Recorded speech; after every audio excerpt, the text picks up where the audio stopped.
Okay, everybody, we're now at the conclusion of the conference.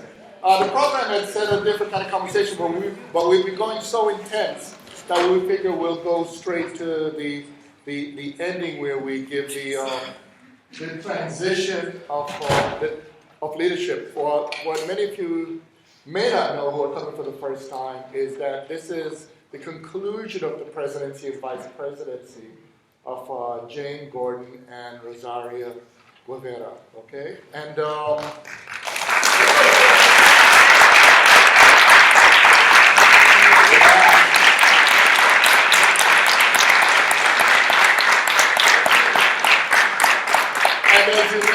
as you know, it'll be the beginning of the presidency of Neil Roberts and the vice presidency of Donna Ficek.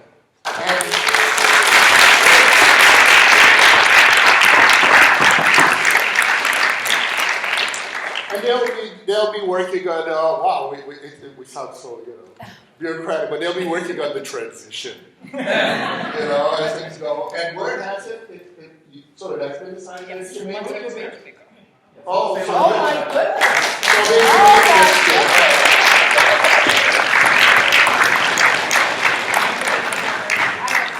Now, as many of you know, what makes this work is not only that we do things in our way and we do it very differently, but it's also the fact that in the end, it's amazing what happens when you're in a place where you can present what you really want to present, isn't it? When you can talk about what you really think, do the work, and see how it's connected to a community of people who are not only part of the world you share, but also what we talked about in the award ceremony, of what's involved in not only valuing each other, but being valued by each other. And this organization exists basically to create a context in which, and believe me, some people misunderstand these things, but we want you to take advantage of us. And what I mean by that is, there's nothing that will make us happier. And from day one when we were founded, for it to be a world where every one of you in this room, each of you, experience what it is to have increased opportunities. Okay? Some people misunderstand that. So this is not missiological. This is understanding that healthy relationships are relationships in which people grow. Okay? So that's all we see ourselves as, a context to facilitate your growth. So without further ado, the first thing I have to say is, as you know, the theme was, theorizing from small places. But as what we begin to understand very acutely is the truth is, our planet is a small place. There ain't a billion people on the planet. We have technological resources move very quickly. And, from the point of view of Jupiter and Sun, we're just this little speck of dust moving around. But as you all know, from the point of view I'm going to miss Maurice White, one of my favorite musicians. But as he wrote with Earth, Wind, and Fire, of course, he said, and it's a beautiful line in Shining Star, he said, be a giant grain of sand. Okay? So without further ado, what we're going to do is to have our treasurer begin with some remarks. We'll have the current vice president, and so symbolically, as each give their remarks, we will make the transition into our leadership, and we'll close, because as we took very seriously, this, there are all kinds of things that unfolded historically, but there are First Nations here, and we always, as a practice, try to make sure the exemplification of the First Nations, wherever we meet, get to close with a poem, okay? And that will be done by Donna Mitchell. So we'll move right now to Mike Monahan. Yay. Thank you.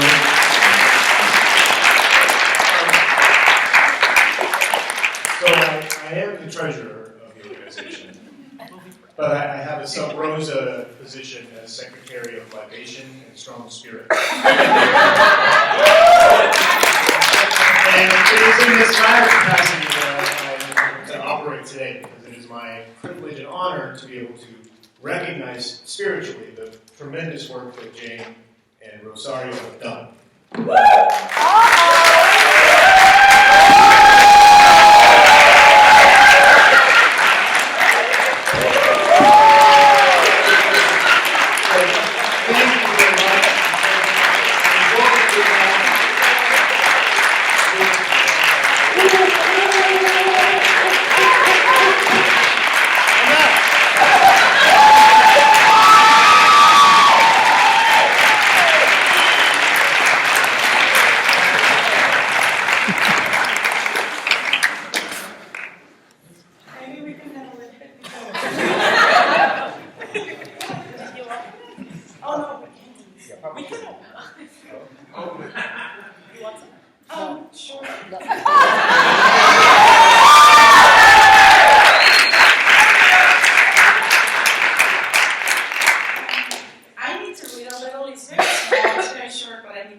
So anyway, back in 2005, it was my first CPA. Doug, that guy, he told me that he wanted to check out this thing, and I had no idea what I was getting myself into. But the minute that I experienced my first CPA, that very minute that I was in Puerto Rico, I understood what I was getting myself into. And it was that I was about to experience the real meaning of the concept of saberes. Do you know what saberes means? No. Saber is in Spanish, is to know. But it's not to know as it would be in English, the literal translation is more than that.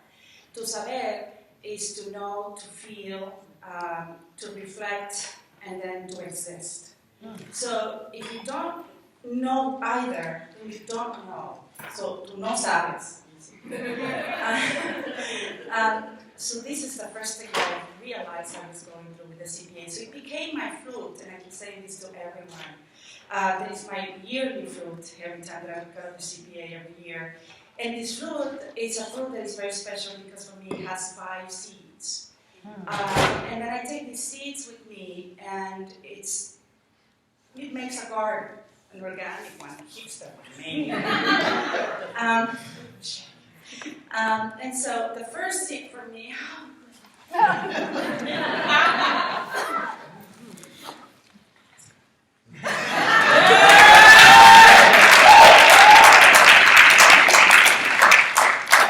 So the first seed is for me the seed of the concept of freedom. You know, and of course Fanon talks about this in Freire. As the colonial agents, you know, based on this reflection of Freire, CPA is the place where we recognize the feeling of freedom. This is a kind of freedom in conscientization in the search for this liberatory transformation. And this requires to engage autonomy and responsibility, something that most people don't know how to use for freedom. So this is a kind of freedom that most people around our world fear.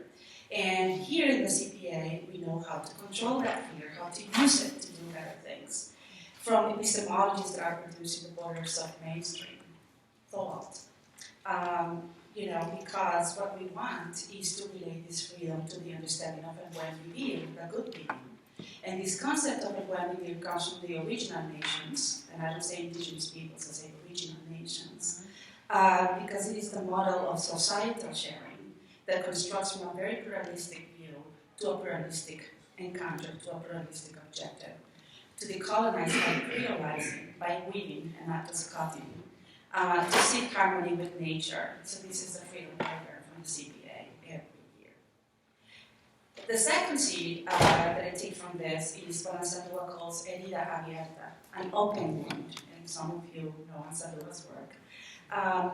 And why is it an open wound? Because, you know, Fanon also reminds us of this, that in reality, we are dealing with 2 worlds, that, you know, the colonial and the colonial world, that grade against each other, in her words, and it bleeds. And before a gap forms, in her words, it hemorrhages again, the lifeblood of 2 worlds merging to form a third country. And this third country is where we have this border culture, this creolized world, right? But we take best to make this third country. The third seed is the seed of violence. Everyone they don't understand what violence really means, I think. And so with Fanon, he says that decolonization is always a violent phenomenon. It sets out to change the order of the world, and it's obviously a program of complete disorder.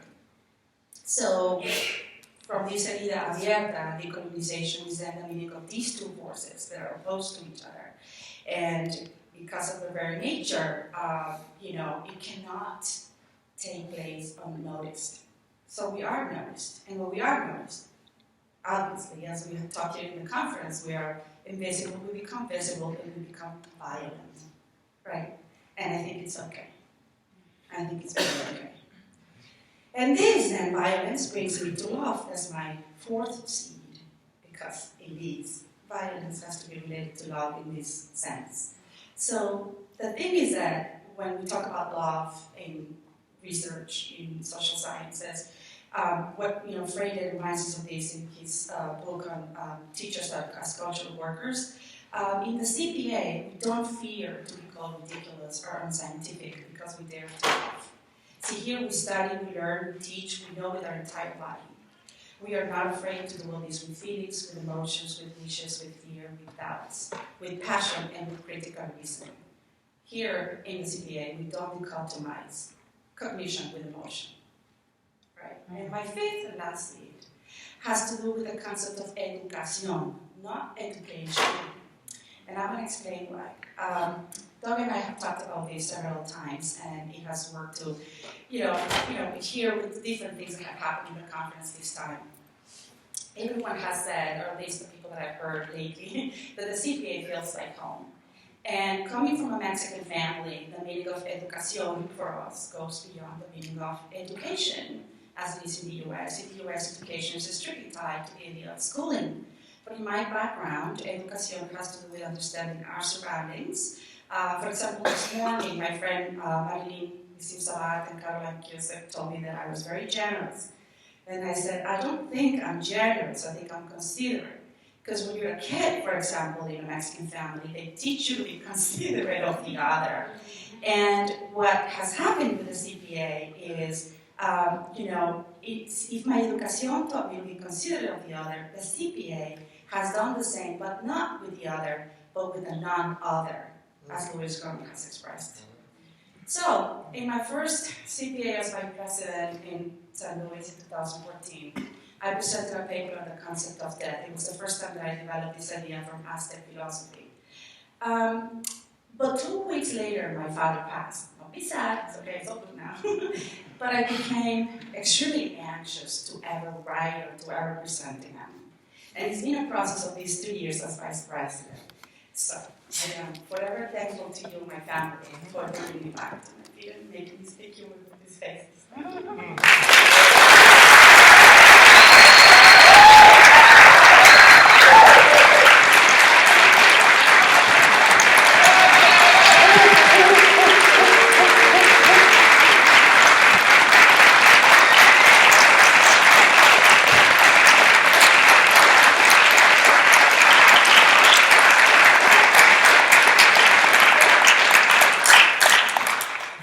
Rosario and I used to joke that our period as president and vice president was the beginning of the period of tequila and mezcal over rum. So thank you, Mike, for honoring that sense. Given that I'm at UConn, which is the host of the conference, I have to begin by saying a series of thank yous to all the people who made this meeting possible. And I wanted to begin with the people who none of you have seen, but who were absolutely indispensable to making sure that we were well fed, that we had places to meet that were hospitable, that we had places to meet where we could dance, that there was support to make all of this happen. So I want to just rattle off their names. Most of you don't know them, but they're wonderful people, and we couldn't have done what we did without them. So there's Cheryl Folsom, there's Angela Gio, there's Stephanie Killian, Willina Price, Angela Roja, Fanny Hannon, Dan Wiener, Don Baxter, and David Gallup.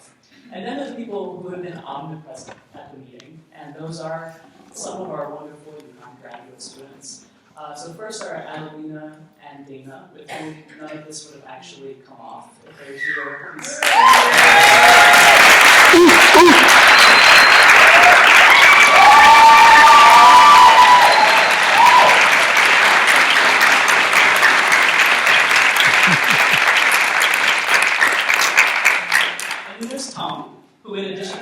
fantastic guests.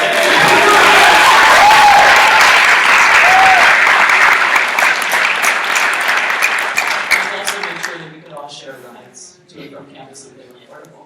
And then there's Dorit Chavans and Gregory Dubas.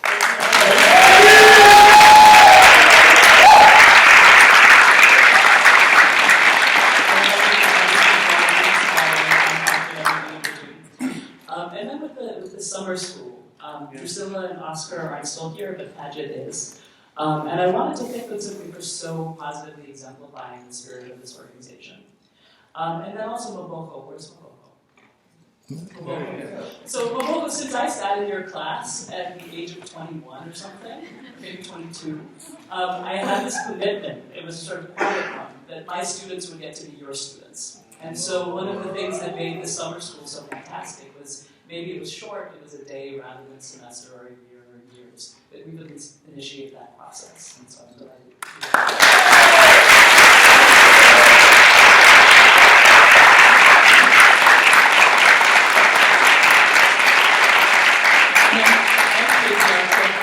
Secretary of Spirits, and he's a fantastic Secretary of Spirits, we're learning from him all the time.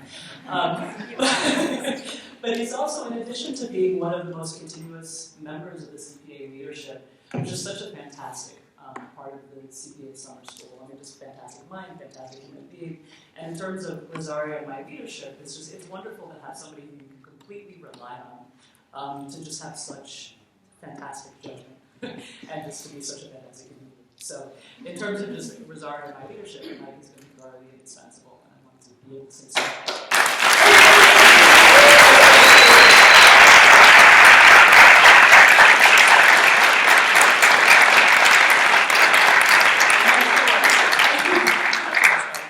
We only have one cup, but we have two bottles. And then, of course, I wanted to thank my beloved Louis.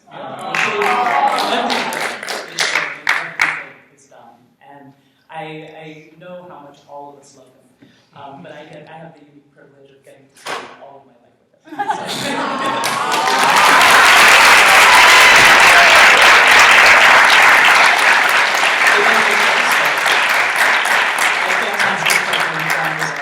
And I think you may notice that no communication goes out to you that isn't signed Jane and Rosario. And the reason everything says Jane and Rosario is that everything is genuinely joint effort. And so doing this together has been fantastic. And so if you could give her a huge round. I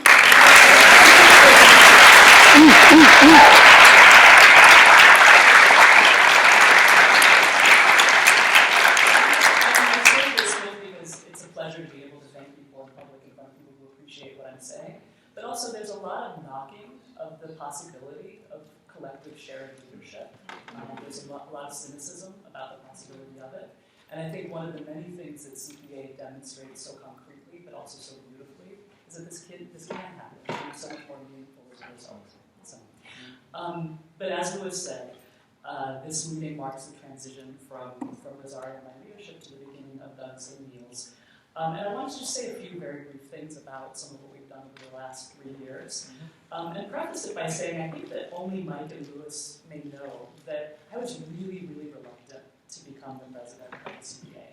And it wasn't because this is important work, quite the opposite.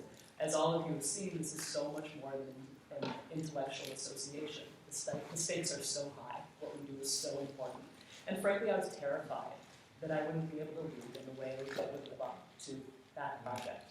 And then in addition to that, while there are many Caribbean people who say that in my adult life I've become Caribbean, and I take that as the highest order of compliment, my own intellectual formation is not in Jamaica or in Cuba or Puerto Rico or Brazil, right?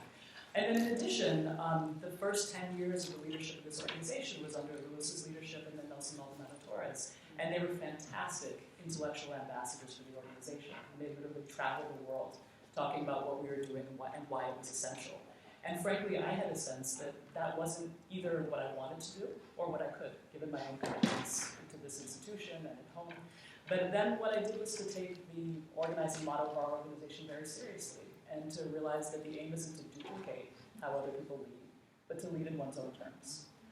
And so a lot of what Rosario and I have done is to try to expand and build upon the work that we received and to start to develop in other kinds of ways, through the book series, through the summer school. And some of the specific initiatives that she and I had talked about were around education and pedagogy, around sexuality, and then around thinking about some of the ways that we could weigh in the region around important political issues. And so around education, and a lot of this has to do with Rosario's work in community education, both at the community college and with undocumented immigrants, etc. So at every meeting, there have been fantastic panels on pedagogy and alternative education, what it means to learn, what it means to know, etc. And we've also, thanks to many of you, collected a vast array of syllabi of how to teach what it is that we do, and we'll be making them available in the short term. And then in terms of the work around sexuality, the question was what it is to think about sexuality in a distinctively Caribbean way. And thanks to Jackie has done some tremendous work in organizing people who are thinking around those issues and bringing them to our meetings. So I'm very thankful for the work that she's done. And I hope that that's something we can continue to do in terms of weighing in on a lot of these important policy issues in the region. And in that vein, Padgett and Drusilla have begun the work of really pressuring us to up our work really around political economic issues, and I hope we're going to continue to do that. And so there's so much that we've done, and there's so much to do. But what I would just say lastly is, meaningful work, I think, is really the highest expression of our freedom. And that work is often demanding, it's often challenging. There are moments where it's thankless, and there are moments where it's incredibly rewarding. And I just thank you for the opportunity to have done that. And I trust that the intellectual home that we've been building is now in fantastic hands with Doug and you. And so I'll pass the mic over to that.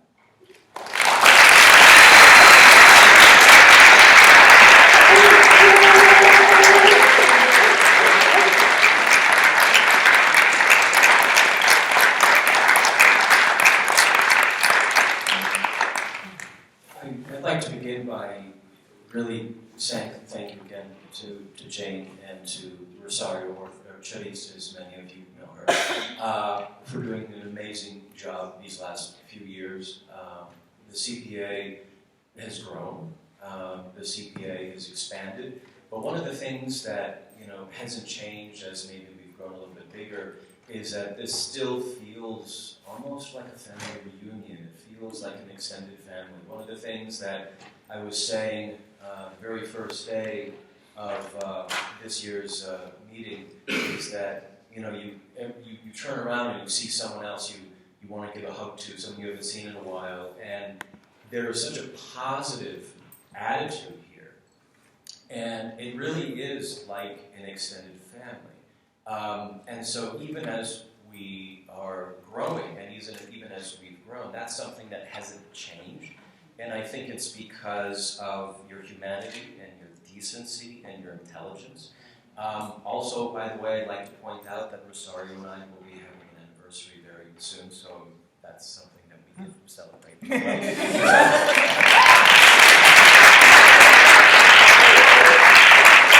Last year we celebrated our anniversary at the CPA. And, I imagine that for a lot of you celebrating an event like that at a conference would be a drag. Total drag.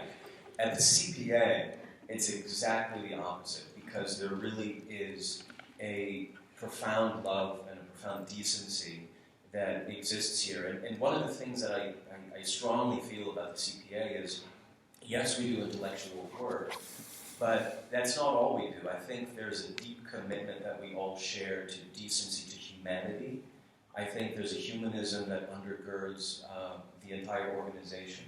And I'd just like to conclude by saying that it really is, for me, a very real honor to take this position. This is not something I ever expected. And I'm going to do my very best, and I have to say that it is going to be an honor to work with Neo. We've had some initial conversations. We've talked about some very exciting possibilities for the CPA, but it really is an honor to begin working with you. And so I just want to shake your hand.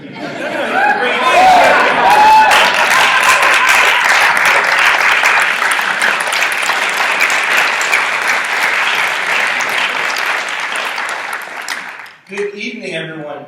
First of all, can you just join me in giving a standing invitation for Jane and Rosario.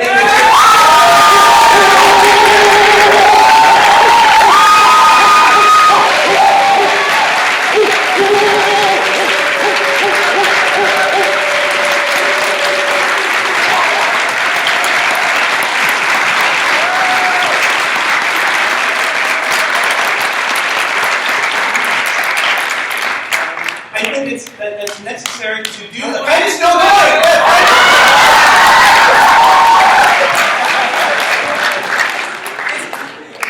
As Doug said, it is a we've heard home, we've heard family, we heard just the awards ceremony yesterday. Separate from the panels, right? The nature of the awards, how we do awards, right?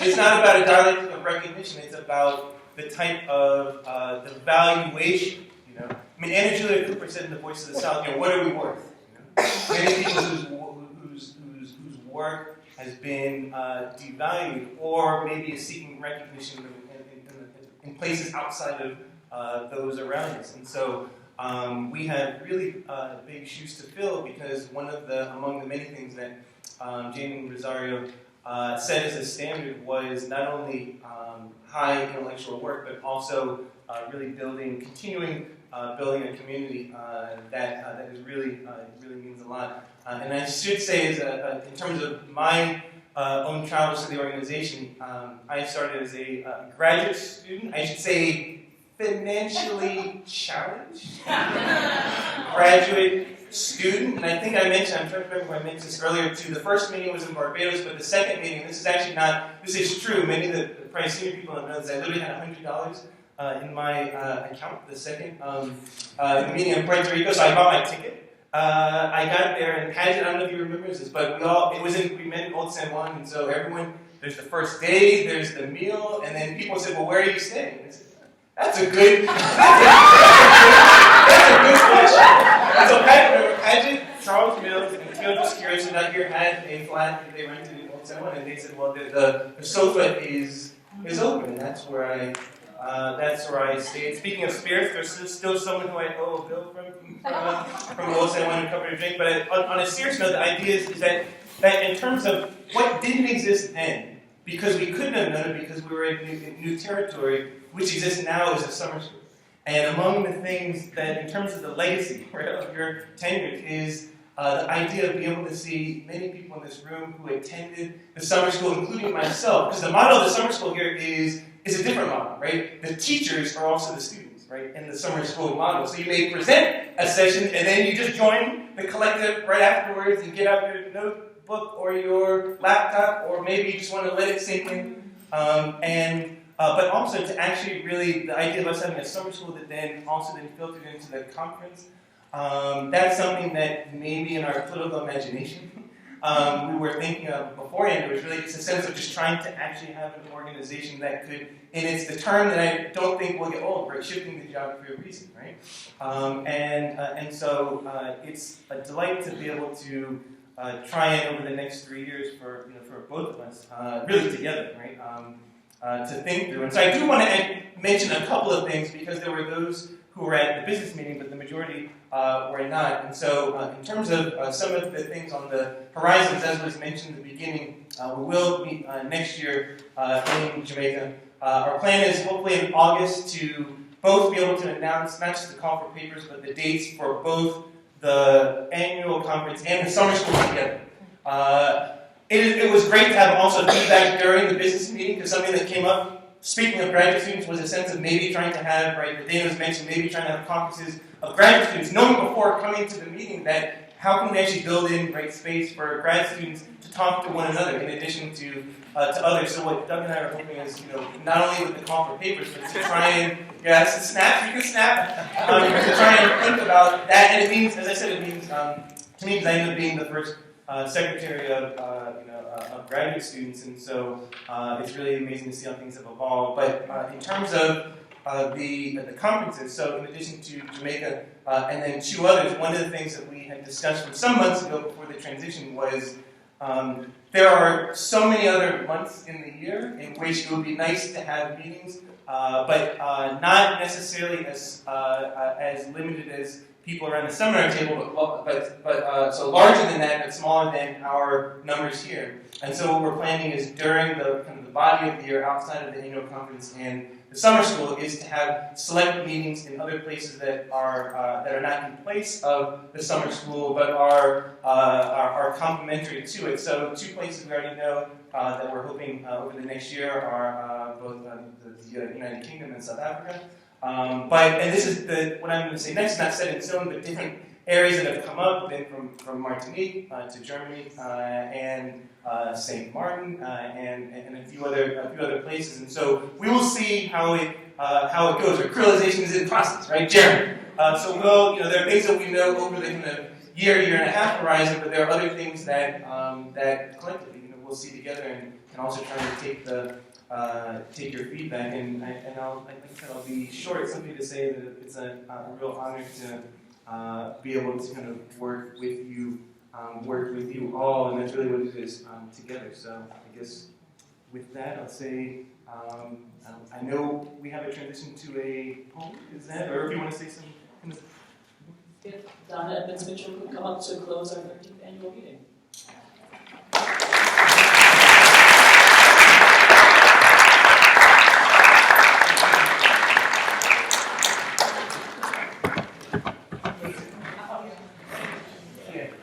While Donna gets ready, the secretaries who are here at the very end, I realize in many of our meetings we've not taken a picture together. So please stay so we can get a nice picture of those who at least were at the meeting, so we could also have that on our website, okay? Thank you.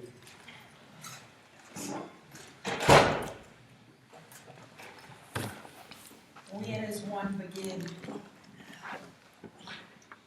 On a weekend that has been so uplifting and inspirational.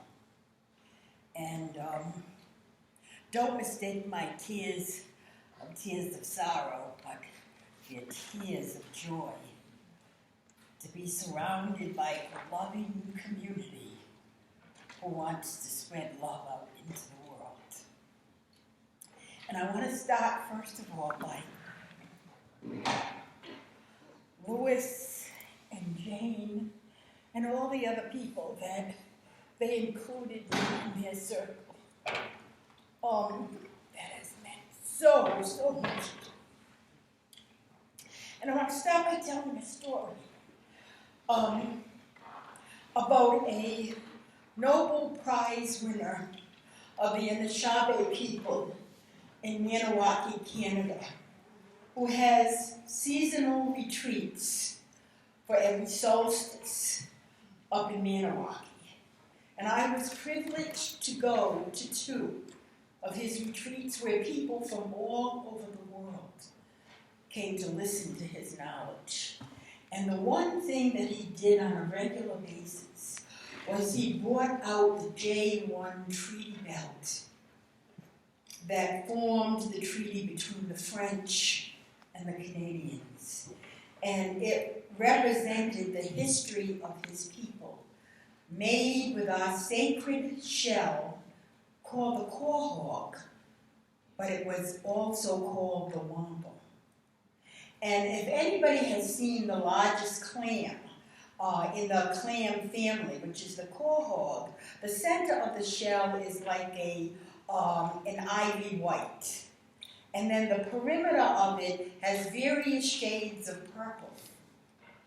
And the purple represented the waters. And the off-white center was put in the image of mankind. And the belt was at least from that hat to this Coke.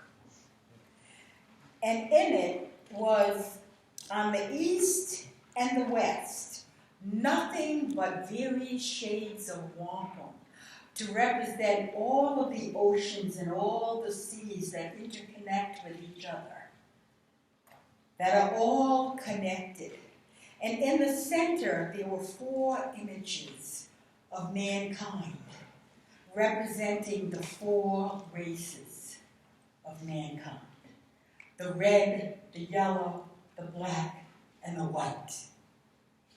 And the story behind that was we should be able to travel across all of those oceans and all of those waterways to simply share knowledge with each other. Knowledge. And boy, does the CPA represent that. Sharing knowledge with each other, giving everybody voice. Giving everybody voice regardless of their economic or educational or religious preferences or ways of living. Just accepting that if we came into the world, we came into the world with a special knowledge. And collectively, we can see all of the infinite possibilities by our differences and sitting in a circle and letting each person speak. That's when we can see all of the possibilities. And that's what this organization represents to me. So I want to thank you again. Now, I've been thinking about what I wanted to share. And there are two things. Sharing for me is speaking from my heart about life experiences and questions that I ask myself as I'm on my life's journey. And so this happened in 1997 when I wrote this piece called Nameless. We are nameless for now, maybe forever. Days pass, months change, years fly as if they were blown away by the winds of hurricane. And still, we are nameless. We are descriptive by pronouns and adjectives. But still, we cannot call out our name. For a name cannot be given without knowing who we are. Only time and circumstance will reveal. For who can give a name to a person who is constantly evolving in an ever-changing world? I wonder, should a name be given in birth or in death? Maybe it's not the coming in, but rather the going out. When we will finally know who we really are, no longer nameless.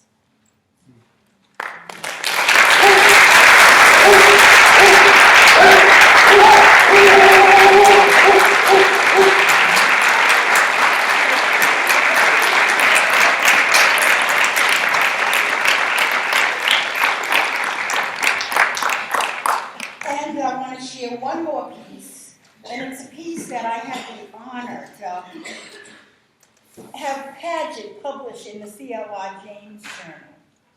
And so I want to take those words off that page and say it from the heart as I wrote it. And I am a grandmother to all of you, because the elders are grandmothers to everybody.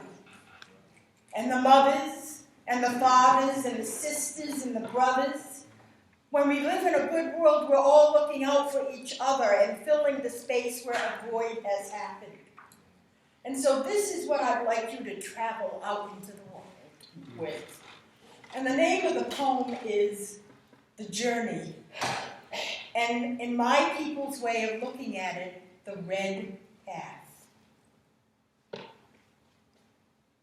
As you travel across the magnificence of this earthly universe, behold the splendor of all that is. Look Look to the heavens, my child, for it is there the unlimited possibilities of all of your dreams will come true. Step boldly onto the earth's blanket beneath your feet, for it is there all of your aspirations will take root. Then sit beneath a very old and seasoned tree, for it is there you will learn the lessons how to endure many life storms. Lay upon the sands of any beach, and with your eyes closed and your heart and your ears open, listen to the lesson that Sister C wants to teach. Give. Give. Then climb the height of any hilltop and dare to look over its edge. For it is there you will see how far in life you have already come. Then last but not least, my children, seek the comfort of solitude. For it is there that you will know you and the Creator are one. I hope.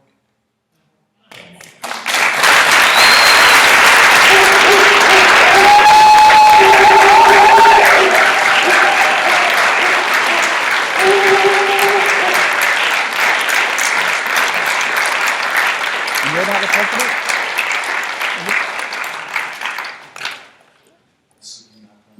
You were looking towards me. You're the I'm president? still trying to take this beautiful. Oh man, I don't know about the rest of you, right? But in a lot of ways, it was a provocation for us, right? That we are learning, right? So what I'm hoping is that at this, I guess at this moment, technically this is the end of the conference, but hopefully we can stay around afterwards to reason a little bit together, and that we'll see all of you. Not only in the annual conferences and summer schools, but also virtually. And I will say, I will make a plug for virtual. We are trying to pull in whether some people took different videos or different pictures so that we can actually really share. Because archives is a few themes came up. Not only issues of translation. A lot of us, even up until in the middle of the night yesterday, were talking about issues of translation. How can not only concepts circulate, but how can we actually exchange ideas, but also how can we archive these important moments. So definitely for those who are on Facebook and Twitter, or also emails from the organization, you'll probably hear something in terms of trying to get us to pool and share some of these moments. So thank you all, and next we see you in Montego Bay.